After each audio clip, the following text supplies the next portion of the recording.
Tu celular sabe dónde estás. Tu reloj sabe cómo duermes. Y tu refrigerador sabe qué comes, ¿no? Vamos a hablar de cosas que todos hemos visto en el cine, en Marvel, en series de Netflix, que hemos visto en novelas de ciencia ficción.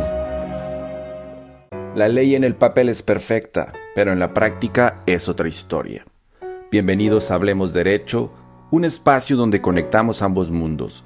Cruzamos historia, filosofía y derecho comparado con la cruda realidad de los juzgados. Análisis riguroso y directo al grano para que no te agarren en curva. Comenzamos. Hola, muy buenos días, muy buenas tardes. Bienvenidos a un nuevo episodio de Hablemos Derecho. Antes de arrancar, tengo que confesarles algo. Me comentaron que el episodio anterior estuvo muy denso, muy de biblioteca. Entonces, en esta ocasión vamos a cambiar un poquito. Vamos a hablar sobre cultura pop y vamos a bajarle un poquito el rigor, pero no la incomodidad. Y es interesante porque créanme que lo que pasa en Black Mirror o en las películas de superhéroes, está más cerca de nuestra realidad legal, jurídica, de lo que muchos se imaginan, ¿no? Entonces, vivimos en una era donde los avances tecnológicos, la inteligencia artificial generativa y los algoritmos predictivos nos hacen sentir que habitamos en un capítulo de Black Mirror, ¿no? Aquí lo inquietante no es la tecnología, sino que nuestra noción del derecho parece quedarse corta, o peor aún, ciega, para reglamentar estas nuevas fronteras de la existencia humana, ¿no? Si buscamos un momento donde el mundo se detuvo y se volvió irreconocible, ese fue la pandemia. Considero que fue lo más cercano que hemos estado a nivel global a un guión de película distópica, ¿no? Parecíamos atrapados en la trama de Contagio, ¿no? Aquella película de 2011 inspirada en los brotes de 2008, ¿no? Que todos conocemos. ¿Y por qué lo digo así? Porque pues teníamos todos los elementos de una atmósfera de película de zombies, ¿no? Cuarentenas globales, calles vacías, teorías de conspiración sobre grandes farmacéuticas, una desinformación exponencial y sobre todo esta carrera frenética por producir vacunas, ¿no? Aquí la diferencia, afortunadamente, es que no había, pues, zombies, ¿no? No había muertos vivientes, ¿no? Pero el aislamiento y el miedo social fueron reales. Y es ahí donde el derecho tuvo que decidir entre esta libertad y esta supervivencia, ¿no? Pero no nos engañemos, pensando que la distopía es solo ficción futurista. El siglo pasado nos regaló ejemplos que harían palidecer a cualquier guionista de Hollywood. Escenarios donde el Estado utilizó el derecho no para proteger, sino para segregar, perseguir y confinar. Hablamos, por supuesto, del régimen nazi, sí, pero también de contextos europeos donde bajo el auspicio de pseudociencias como la craneología, que debemos diferenciar de la craniometría, que es la medición física, mientras que la primera es la que pretendía adivinar el carácter o la superioridad, entre comillas, mediante la forma del cráneo, ¿no? Y se argumentó un supuesto derecho a colonizar y someter, como lo vamos a ver más adelante. Además, en nuestra casa, en nuestro México, tenemos episodios dignos de una película de terror político, ¿no? En el estado de Sonora, a través de ideas eugenésicas y un nacionalismo exacerbado, pues se llevaron a cabo atrocidades normativas y discursivas contra comunidades étnicas, que también veremos pues en este episodio más adelante. Y son, ¿cómo decirlo? Episodios que pues escenarios, ¿no? Que nos recuerdan a películas como Los Juegos del Hambre, ¿no? Donde un grupo social es marcado, segregado y expulsado bajo el amparo de la ley, ¿no? Episodios olvidados de nuestra historia, pero profundamente distópicos, ¿no? Y muchos asocian los términos utopía y distopía exclusivamente a la literatura, al cine o a los cómics. Pero aquí es donde nos ponemos serios, porque estos conceptos nacieron de hecho de una base filosófica y política. desde la utopía de Thomas More hasta las críticas al control social del siglo XX, ¿no? Entonces considero que la distopía es el vehículo perfecto para analizar y desmembrar nuestra realidad política y social. Y de hecho no es una fantasía, es una advertencia, porque pues en ciertos contextos la distopía literaria se vuelve una cruda realidad jurídica, ¿no? Y es así que hoy vamos a analizar cómo evitar que el futuro pues se convierta en una de esas películas que tanto nos aterra o nos gusta ver, ¿no? Es por eso que hoy vamos a explorar el concepto de distopía y el derecho.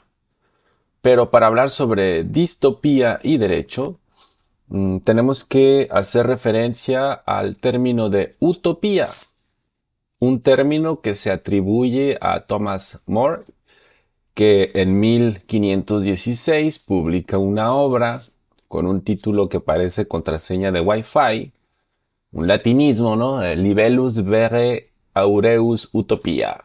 Y es este, este término utopía significa simplemente ese lugar perfecto que no existe, pero pues que podría existir.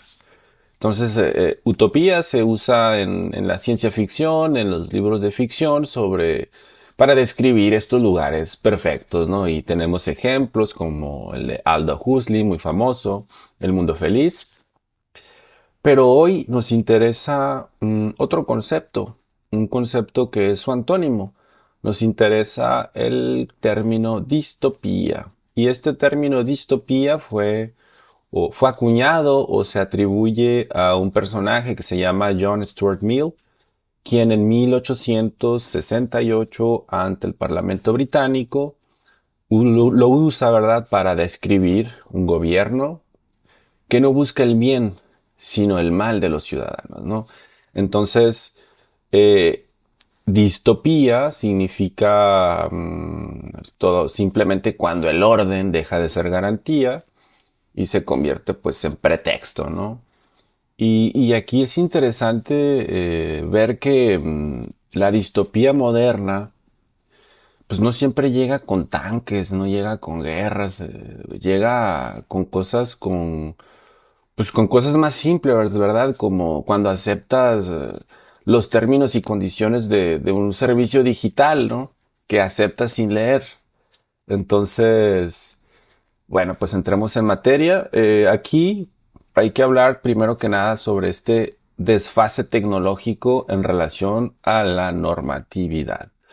La realidad, mis amigos, es que la tecnología, la ciencia, pero sobre todo la tecnología, avanza en extremo rápido, o sea, de manera rápida, con una velocidad increíble, al grado que el derecho pues no lo puede seguir, no puede seguir este avance exponencial de la tecnología, ¿no?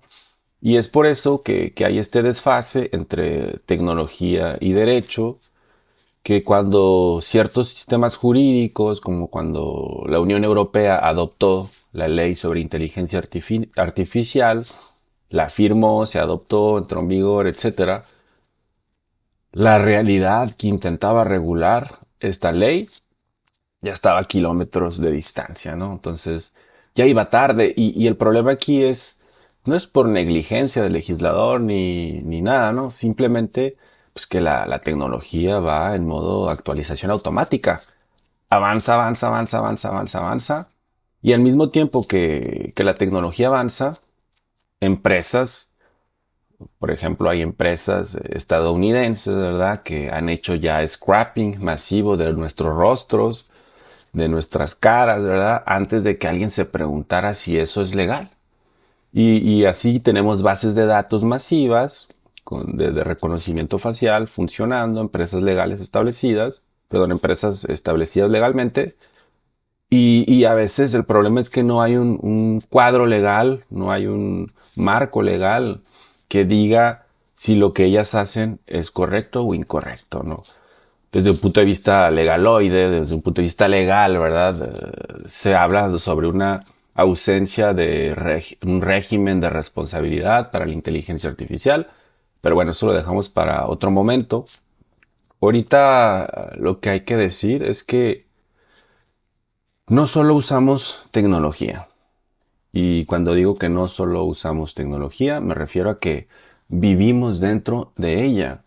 Vivimos dentro de esta tecnología cuando usamos nuestro iPad, cuando usamos nuestro iPhone, cuando usamos nuestra consola de videojuegos, cuando usamos nuestro televisor inteligente, cuando le decimos a Alexa que prenda la luz, cuando nuestro reloj inteligente está haciendo tracking de nuestros datos de salud, de nuestros movimientos.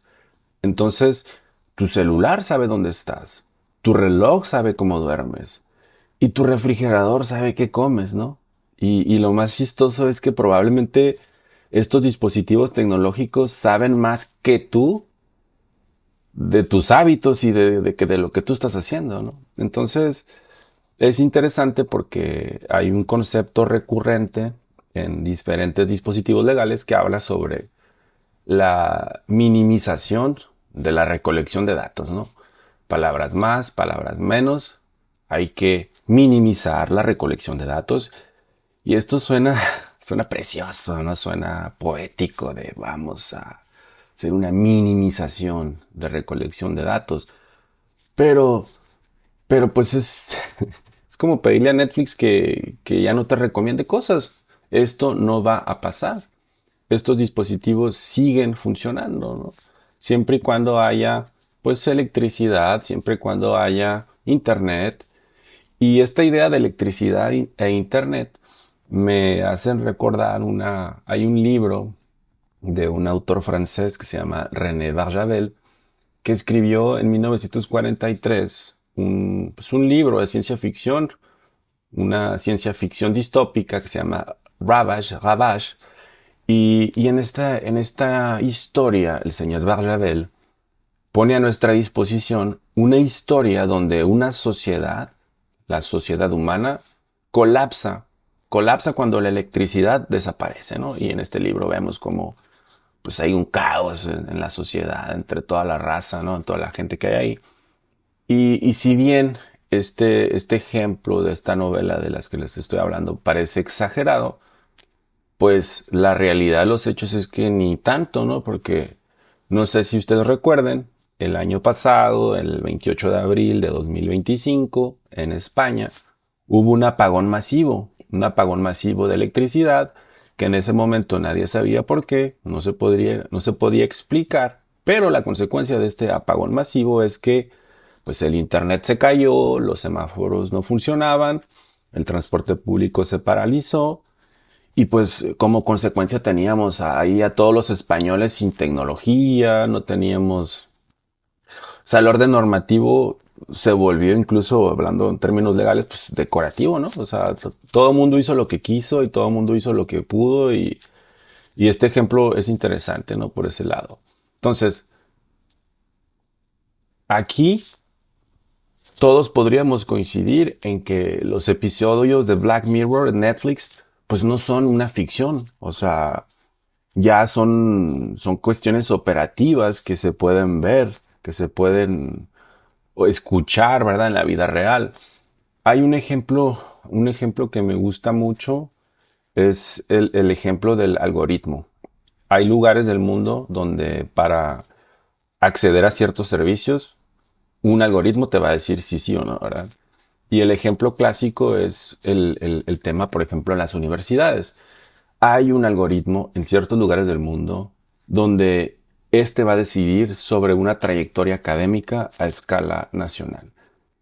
Y el tema aquí es que estos algoritmos que deciden sobre la asignación de lugares universitarios o de bachillerato, etcétera, pues nadie sabe cómo funciona, ¿no? O sea, es un código informático diseñado por un grupo pues, de ingenieros, pero que al final, pues nadie sabe cómo funciona, nadie sabe cuáles son las modalidades.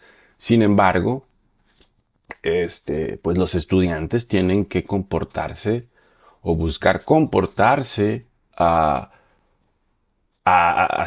cómo imaginar cómo caerle bien al algoritmo, ¿no? Porque si no, pues no vas a obtener un lugar en esta universidad, ¿no? No vas a tener los suficientes puntos. Y el problema aquí, la pregunta incómoda es, pues, ¿quién lo controla el algoritmo? Y la realidad es que nosotros, el ciudadano, pues no es él quien controla este algoritmo para acceder a ciertos servicios como cuestión de las universidades. Pero a ver, esto no es el único ejemplo. Por ejemplo, en Brasil hay sistemas de reconocimiento facial que han sido usados en eventos públicos y es interesante porque la tasa de error de estos sistemas de reconocimiento facial pues son grandísimas y llevan a casos de racialización de la gente. Recientemente en Estados Unidos un sistema de reconocimiento facial detectó a una señora como culpable de un delito. La señora fue enviada a prisión, de manera provisional, y después se dieron cuenta que este sistema de reconocimiento facial se había equivocado y que la señora había sido enviada pues, a prisión de manera errónea. Entonces, ese es un ejemplo reciente, ¿no? De la tasa de error de los reconocimientos, de los sistemas de reconocimiento facial. En México, varios estados han coqueteado, ¿verdad? Con esta idea de bases de datos biométricas, ¿no? Bases de datos centralizadas. Sabemos ahorita está este tema de la CURP biométrica. Una CURP biométrica digital, base de datos enlazada a la llave MX. Si quieres un servicio, pues tienes que tener la CURP biométrica. Entonces, la pregunta aquí es, ¿esto es una cuestión de seguridad? ¿Esto es una cuestión de vigilancia estructural? ¿Cuál es el fin de obtener estos sistemas informáticos funcionando de manera pues, de segundo plano, ¿no? En China, por ejemplo, el sistema de crédito social, se hace a través de un score de los ciudadanos. Dependiendo de tu score, pues tienes acceso o no a estos tipos de instrumentos financieros. Entonces, como les digo, pues son episodios de Black Mirror, pero de la vida real, ¿no? Entonces, en El Salvador, bajo este régimen de excepción, ¿qué pasó? Se han detenido a decenas de miles de personas, pues, con criterios flojos, con estas mega prisiones que todos hemos visto.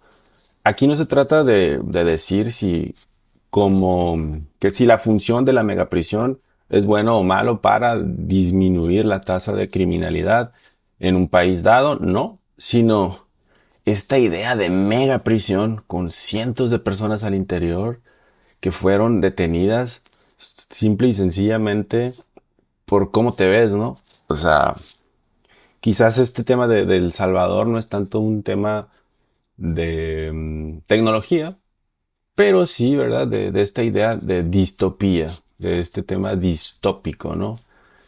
Y entonces aquí hay que decir que la distopía no necesita violencia, ¿verdad? Visible.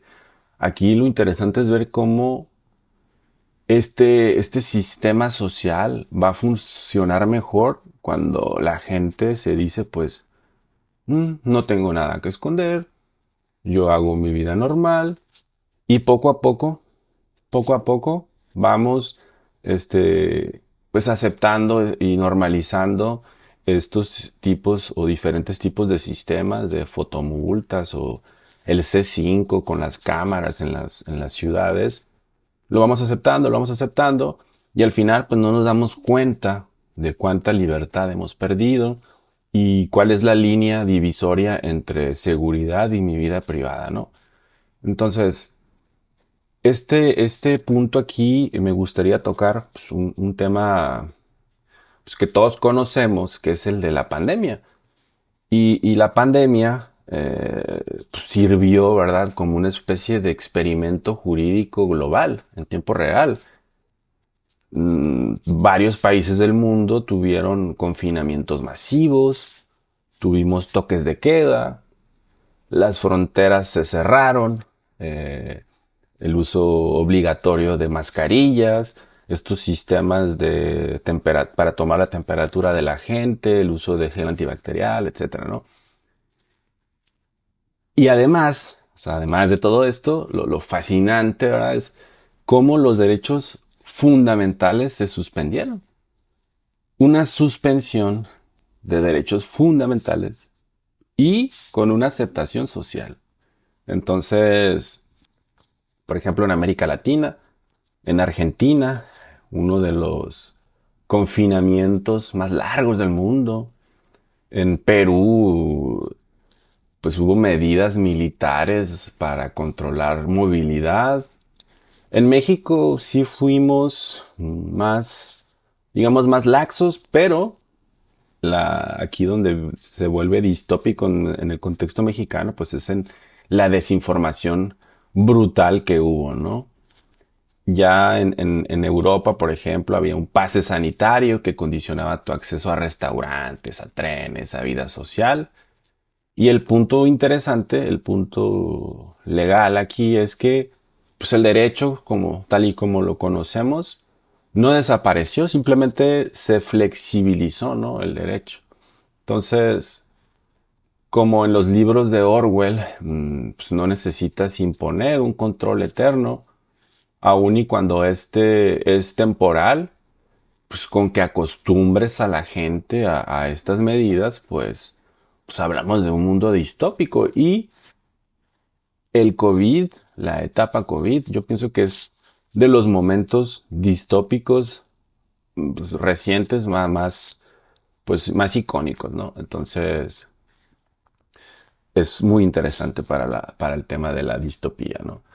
Entonces, ahorita ya tocando un tema un poco más gris, un poquito más triste, si se quiere decir, es que la distopía, esta distopía pues, que se ve en la realidad, no es una cuestión solamente tecnológica, es una cuestión también humana, es una cuestión profundamente humana, ¿no? Y todo el mundo sabe que el siglo XX nos regaló pues este movimiento por todos conocidos, la eugenesia, ¿no? Esta idea donde el derecho puede decidir quién merece existir y quién no, ¿verdad? Entonces, eugenesia como derecho positivo existió en el régimen nazi, ¿no? Entonces, Alemania nazi es el ejemplo obvio, el ejemplo clásico, pero hay que saber que no es el único ejemplo donde la eugenesia pues, se aplicó. En Estados Unidos hubo esterilizaciones forzadas de grupos étnicos determinados. En Francia y en algunos otros lugares del mundo hubo un movimiento pseudocientífico de la famosa craneología, que bajo este aspecto pues, científico se trató de argumentar que el tamaño del cráneo de ciertos grupos humanos era más grande que otros y que por lo tanto la persona pues, que tenía este cráneo, raza blanca, europea, etcétera, pues era superior a otros grupos étnicos. Y entonces se iban los científicos a buscar cráneos pues de otros grupos étnicos, sobre todo en África, y se les medía con unas reglas. Se medía el tamaño para ver la capacidad craneana, la.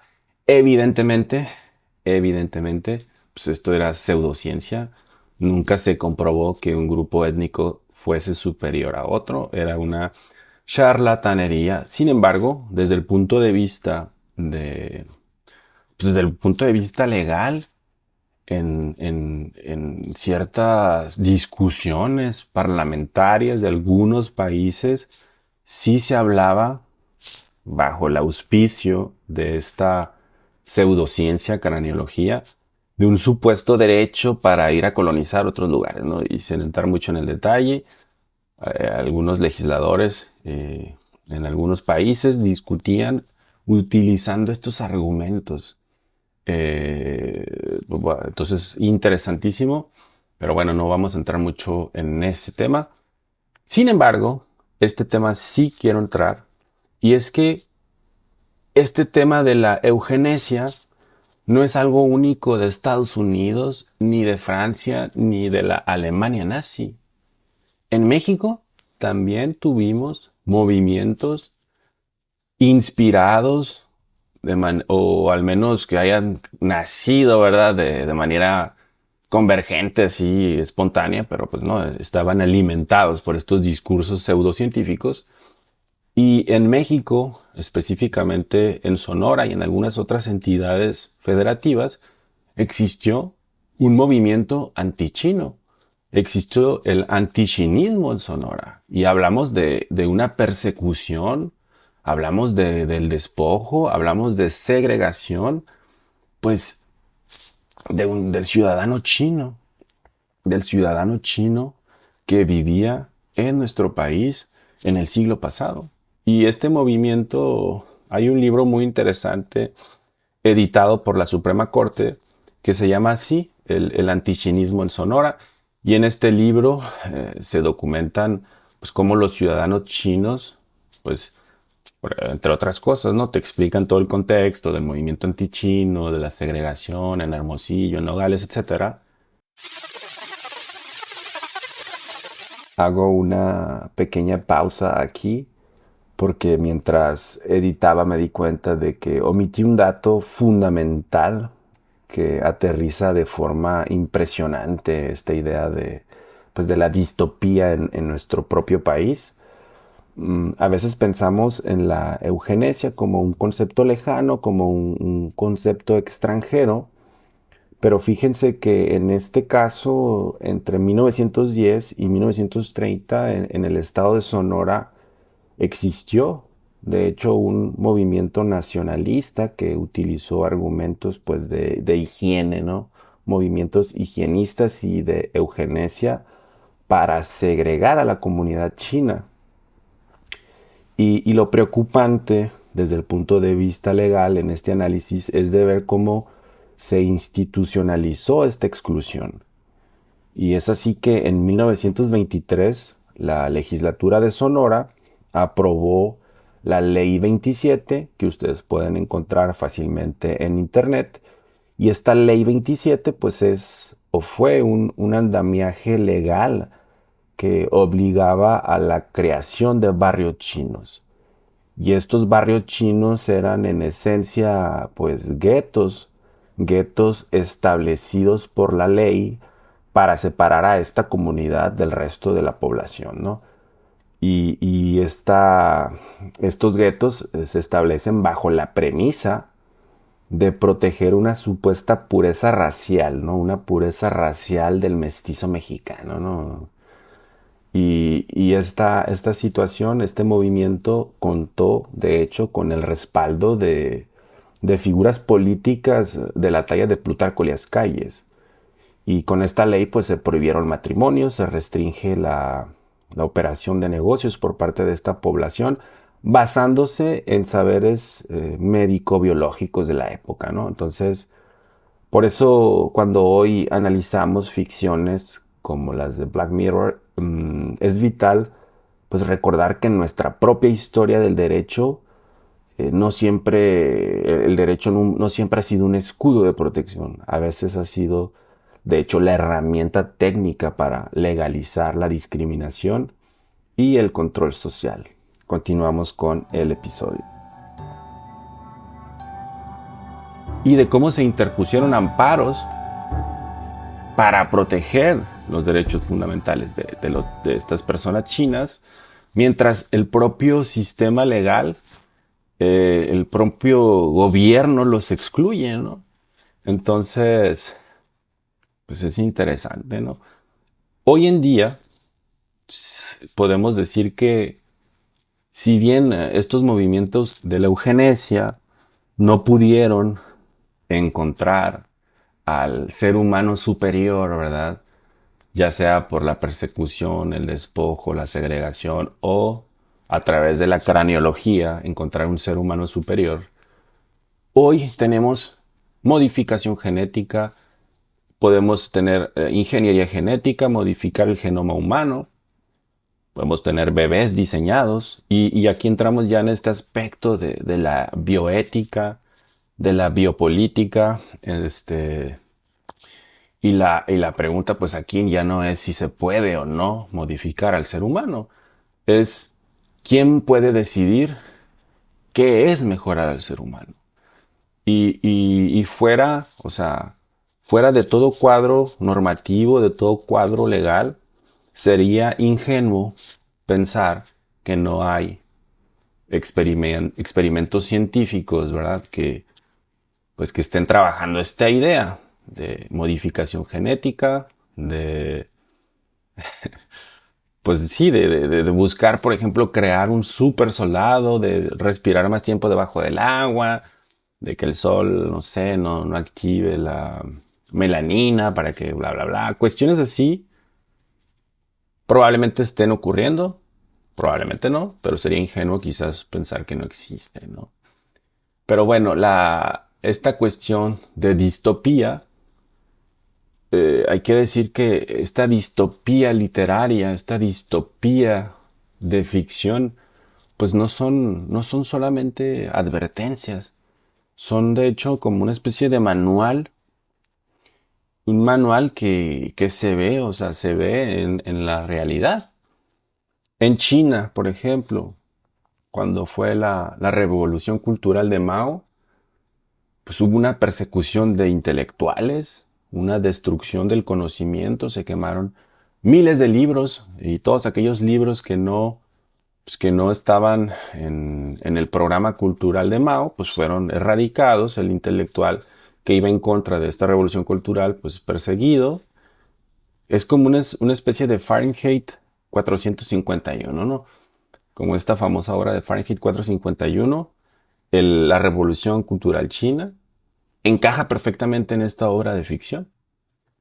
Ejemplos más recientes. En Venezuela, pues tenemos elecciones cuestionadas que funcionan a través de sistemas electrónicos de votación, donde pues, hay una concentración de poder, una escasez estructural de insumos básicos, tenemos el éxodo de personas venezolanas. Sí, sabemos que en el contexto actual, pues hubo la captura de Nicolás Maduro por parte del gobierno de Estados Unidos, que esto ya es otra historia, ¿no? Pero en Venezuela, pues existe o existió sistemas electrónicos de votación, no son el único caso, pero al menos en Venezuela sí se ha señalado por los observadores internacionales, pues que no coincide lo que se votó con la realidad, ¿no? Pero pues esto se justifica con el uso de estos sistemas electrónicos que supuestamente son mejores, entre comillas, que el ser humano y pues justifica es una elección, ¿no? Entonces, pues aquí el derecho no desaparece, sin embargo, se reconfigura. ¿Se reconfigura para qué? Pues para legitimar aquello que es ilegítimo. Y si quieren algo también pues más reciente, Nicaragua, cancelación de universidades, cierre de universidades, persecución de organismos no gubernamentales. Ya les mencioné el caso de El Salvador con este estado de excepción prolongado, donde figuras como el presidente pues repiten su cargo y su cargo justificado bajo esta idea de reducir la criminalidad, modificar la constitución para que pueda seguir en el cargo, etcétera, ¿no? México, ya lo mencionábamos en el episodio anterior, esta tensión constante sobre la autonomía judicial. Entonces, como conclusión de esta parte, pues en Latinoamérica parece, ¿verdad?, que vivimos en una distopía, pues permanente, ¿no? Donde no es una distopía futurista, ¿no? Es una distopía administrativa, es una distopía pues que todo el mundo sal de tu casa y ahí está la distopía, ¿no? Sal al Oxxo y ahí están estas historias de ficción que para algunas personas podrían parecer de ficción, para otras personas son la realidad, ¿no? Pero bueno, entonces, como vemos, el riesgo distópico legal, nace pues de una dualidad incómoda. Por un lado es pues la naturaleza humana, ya lo mencionamos. Es esta naturaleza humana que es capaz de excluir, esta naturaleza humana que es capaz de controlar, esta naturaleza humana que es capaz de jerarquizar. Y por el otro lado, pues las herramientas que amplifican este poder humano, y pues es la tecnología, es el derecho, es la narrativa, ¿no? Entonces, sin regulación, sin un cuadro legal, pues hay un caos. Y con el exceso de regulación, pues también hay un caos, ¿no? El derecho nazi, pues es un derecho que existió, es un derecho legal, ¿no? Por así decirlo, pero pues sabemos a dónde llegó este derecho nazi y sabemos a dónde llegó estas justificaciones pseudocientíficas en los parlamentos de algunos países que pues justificaron esta idea de colonizar, este derecho de colonizar gracias a esta idea pseudocientífica de la craneología, ¿no? Entonces, pues, ¿qué podemos decir como conclusión? Pues que el equilibrio es frágil y siendo honestos, este equilibrio pues pocas veces se logra. Y la realidad es que podríamos terminar en un mundo tipo Matrix en cualquier momento. O terminar en un mundo donde creemos que somos libres, pero es un sistema el que decide por nosotros. Soy Christopher Hernández, esto fue Distopías y Derecho. Nos vemos en el futuro, si no es que ya estamos viviendo en él. Un saludo.